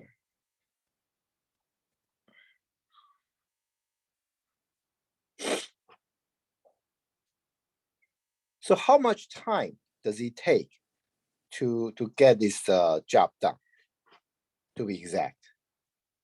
Okay, well, okay, obviously at the beginning we need to compute a random permutation, right? So that random permutation, okay, compute random permutation take linear time, okay, so it's not going to be an issue, okay?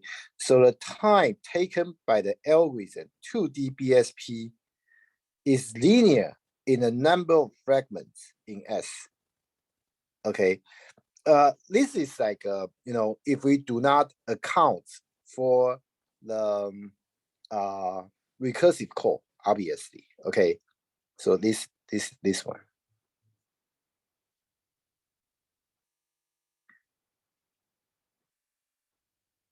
This one.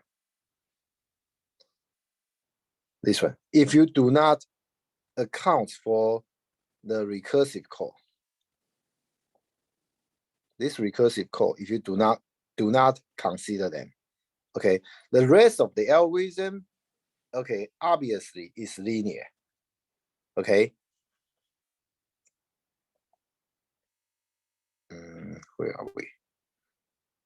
Here. Okay, so the number of recursive calls, okay, is obviously bounded by the total number of generated fragments, okay. So well, it's n log n, okay, number of fragments. So a BSP of size n log n, okay, order n log n can be computed in expected time n square log n.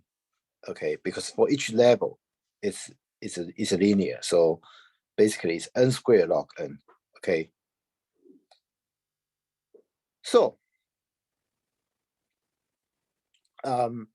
this is by far the only algorithm that we discussed in our class that has a time complexity actually greater than n squared.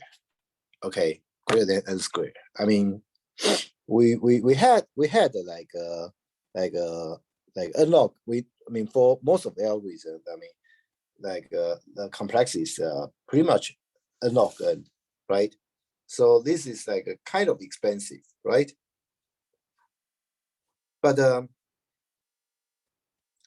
we should be fine. Why? Okay, we know the expected size is good. Okay, this storage n log n, the expected size is good. Okay, but expected running time is poor. Okay, but this expected running time is the time to construct this BSP, right? Bsp tree. Okay, it's not the time. It's not the expected time to for the what should I say, the Pandas algorithm. Okay, because in the only the Pandas algorithm will have to be run, will have to be executed at real time. Okay, the Bsp tree will have to be constructed, offline. When we, I mean, before you play the game, okay, before you play the game, like the game company will have to construct the Bsp tree using the objects, like the objects first, and then okay, when you play the game, okay, the algorithm that really executed on at real time is like the Pandas algorithm, and you see the Pandas algorithm is obviously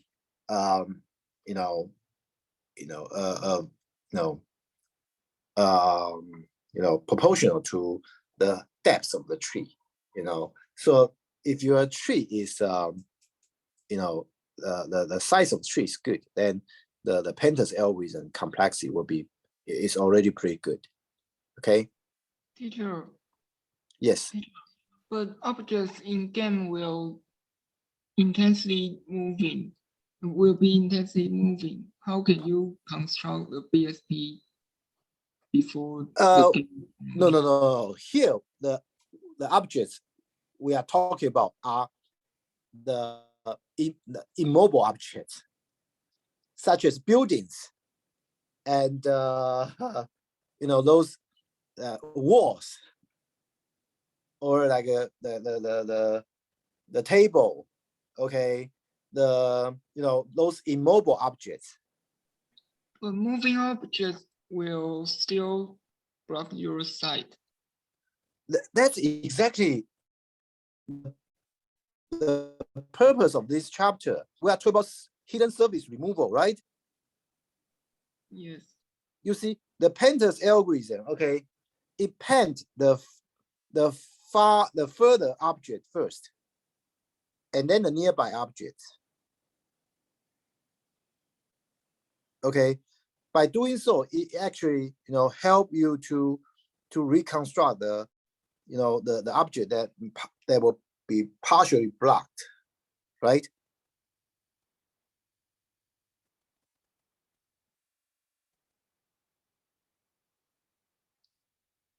Okay, these objects are not moving.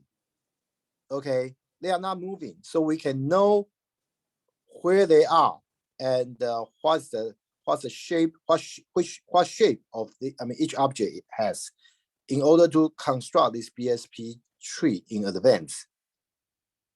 Okay, remember the motivate problem is the flight simulation.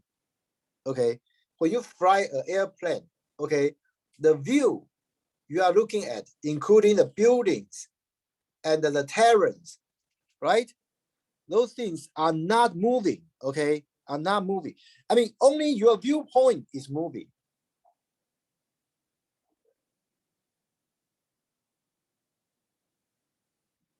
Right?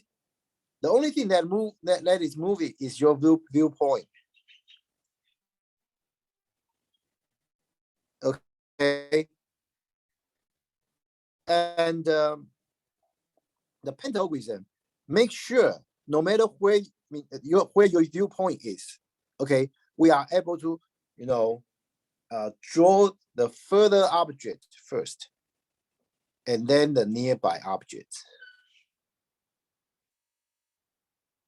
Okay, assuming there's of course, assuming there's a Bsp tree already. Okay, so then I mean we are talking about the Bsp tree, how to deal with the Bsp tree. Okay, does that answer your question? Yes. Okay, good. So here, okay, so the expected running time here, the expected running time means the expected time to create a Bsp tree.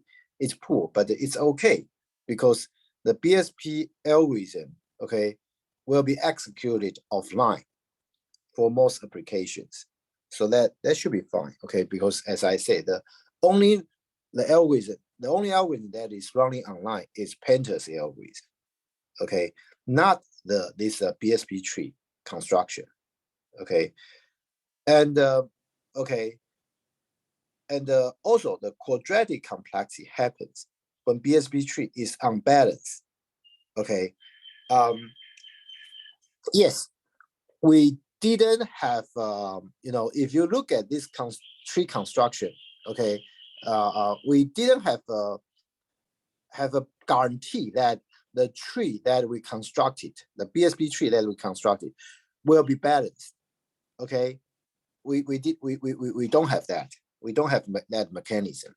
Okay, but okay, this situation is unlikely to occur. Okay, this situation is unlikely to occur. Why? Okay, think about this. Okay, we have a lot of fragments. Okay, we are going to create a lot of fragments, and those fragments will appear like randomly. Okay, and because we pick the what should I say, like the segment that generate that extend the splitting line randomly, right? So because of randomness, it's unlikely for this to occur, because considering the size of n in a real application, okay, such as flight simulation, okay, is going to be very large. Okay, n is going to be very large. So by pure randomness, the chance for a very unbalanced Bsp tree to be constructed is very low. Okay. So, okay. Finally, okay. Of course, okay. Remember, we only talk about the 2D situation, right? The 2D situation, but if you look at our applications, such as flight simulations, or like the Doom, video games that I was talking about, okay, those are always 3-dimensional, right? So your objects, okay, should be like a polyhedron, okay, which actually contains a lot of like triangles, because each facet will be triangulated, right? So we have like a lot of triangles. In the reality we have a lot of triangles, okay, and we are considering 3D objects, okay. So So what happens is like you can see the input, okay, will be, you know, a T1, T2 up to Tn. We have n triangles in 3-dimension space, okay, and the Bsp tree construction for this situation is going to be similar. This algorithm is going to be very similar to the 2D case. The only difference is that, okay, now, okay, we first will have to create like a permutation, okay. Well, the permutation code is not included, but permutation code is I mean, you are going to have like a 3D random BSP, which first like you know, have a random permutation of these triangles, and then call this 3D BSP, okay. And then the rest of the code will be almost identical to the 2D BSP, pretty much similar. With the only exception is that yeah, I mean, instead of the splitting line, we now have a splitting plane. Okay, we have splitting plane that contains one of the triangles. Okay, we just use the first triangle to create the splitting plane. Okay, so you can see, okay, create a tree. That's the first case. I mean, when a coordinate, we only have one triangle or 0 triangle, so then that's a leaf node. Otherwise, you can see we first, you know, I mean, we create the plane HT1. Okay, that splitting plane contains the first triangle T1.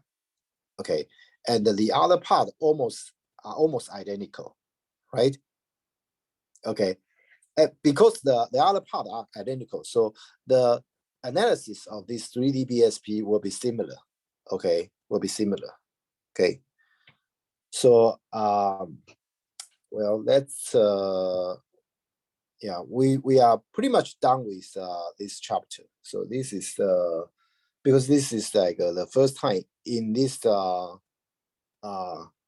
semester that I switched to online class. So I'm not sure if my time management is will be too fast. Teacher. Yes. So the storage complexity of the BSP eventually become the time complexity of the pointer algorithm, right? You mean Pointer algorithm. your Pandas algorithm? Let me think.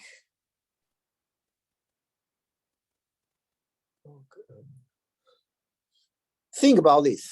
Okay, it's not exactly the same. That's a good question. That's a good question. Think about this. Okay.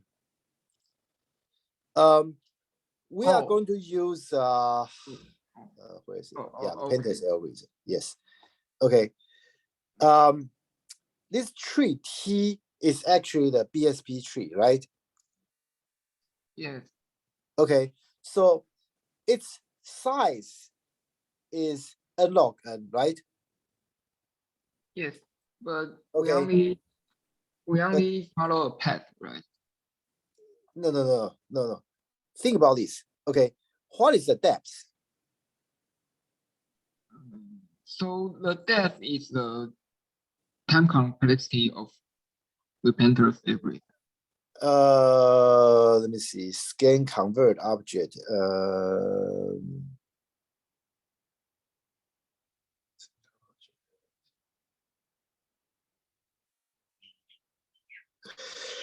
You will have to call the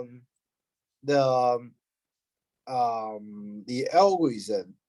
This algorithm actually, okay, let me put it this way. Okay, this Pandas algorithm,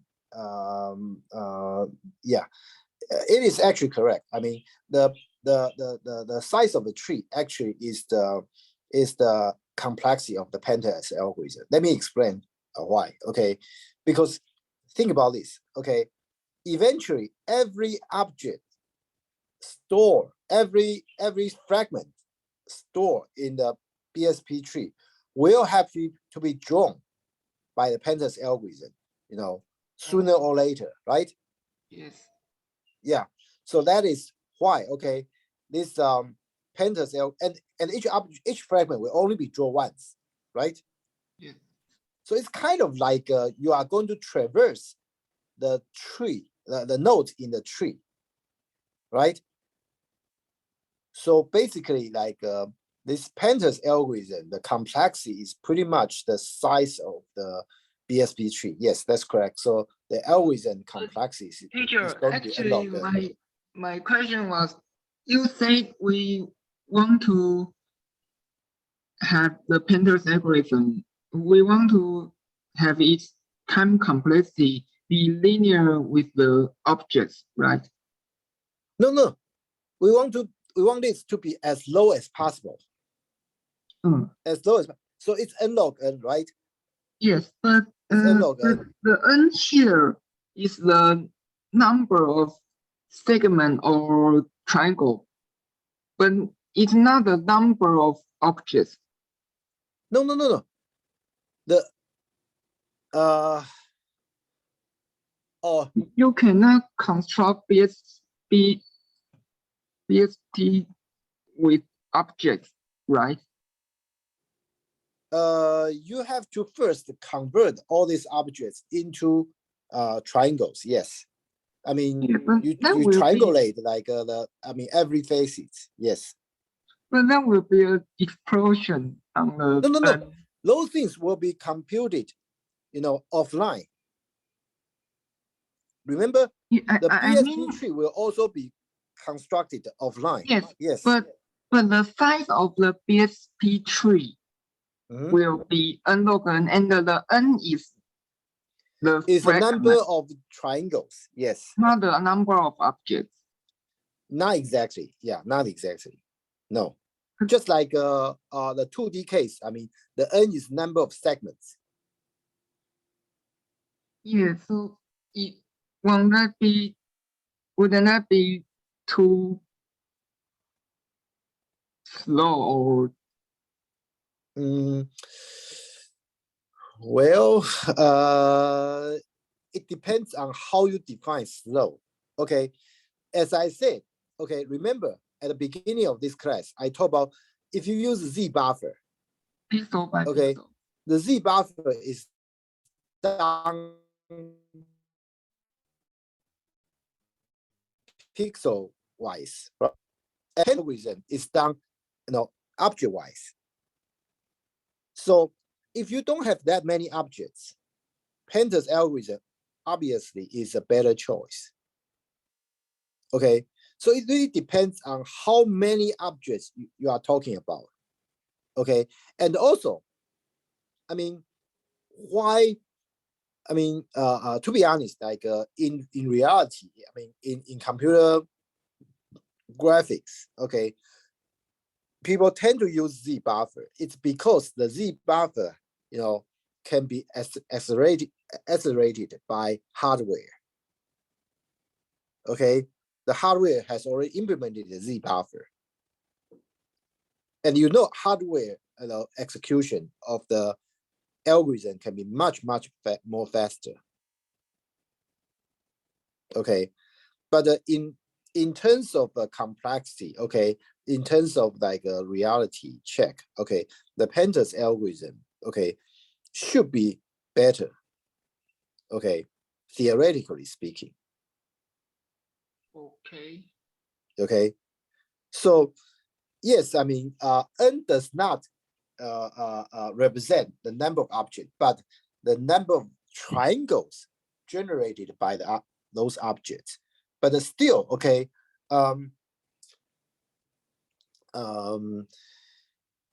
if the object shape is not too complicated, the number of triangles shouldn't be that many. So there are a lot of you know, factors that determines like the number of triangles. For example, the first one is number of objects, right? Yes. The second one is the complexity of the shape of the object. Okay, so for example, okay, if we are talking about a building, a simple shape building, then you will not need to worry about too many triangles, right? Yes. But if you are talking about something like some object that is very complicated, okay, then yeah, you may need to have a lot of triangles. I believe if the building is drawn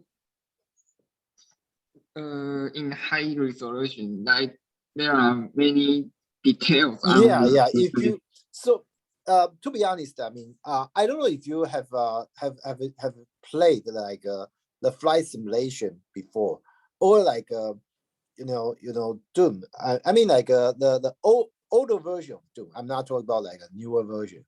I mean those older version of like a 3D simulation, like the quality of the picture is not that great. Okay, but nowadays it's probably different. Okay, because like a lot of pictures are now even drawn by like a ray tracing. I mean those things, I mean, are as real, I mean as realistic as possible. In those situations, yes, I mean the Pandas algorithm may not be the best choice. Okay, but again, okay, depending on the situation, Pandas algorithm is still a good candidate. Okay, if you are talking about, for example, if you compare it with like a Z buffer, okay, with like the reasonable resolution, I think the Pandas algorithm is still a good choice. Okay, so other than that, I mean, is that answer your question? Yes. Okay, so yeah, it's all I mean close to the 1150. So let me remind you, okay, I will upload the homework 5 today. Okay, so please check the e-class, okay, today for the homework 5. Okay, and the due date will be 2 weeks from now, just like all the previous homework. You have 2 weeks to work on it. And in the homework, I will also expect you to along with the homework, I will also expect you to submit the paper that you will be presenting in the presentation. Okay, so I guess that's about it. So Teacher, is this the last homework? no, okay, because we are going to have 6 homework so that I can pick 5 highest ones. Okay, so they will be the 6th one. But the 6th one, the due date may be after the final exam. Okay, so after today, we have next week and the week after next for lecture, right?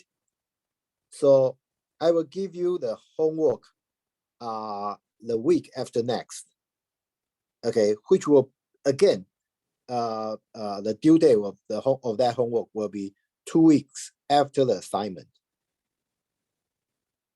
And if you think you already earned enough credit for the first 5 homework, you don't need to work on the last one.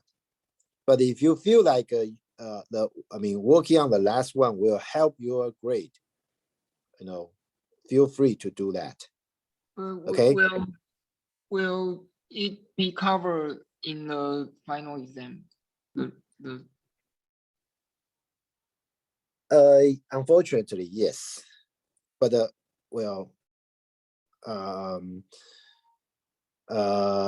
so my suggestion is like well, the last homework most likely, okay, let me put it this way, okay, after my estimate, okay, I think I can only cover 1 chapter, okay, which is robot motion planning.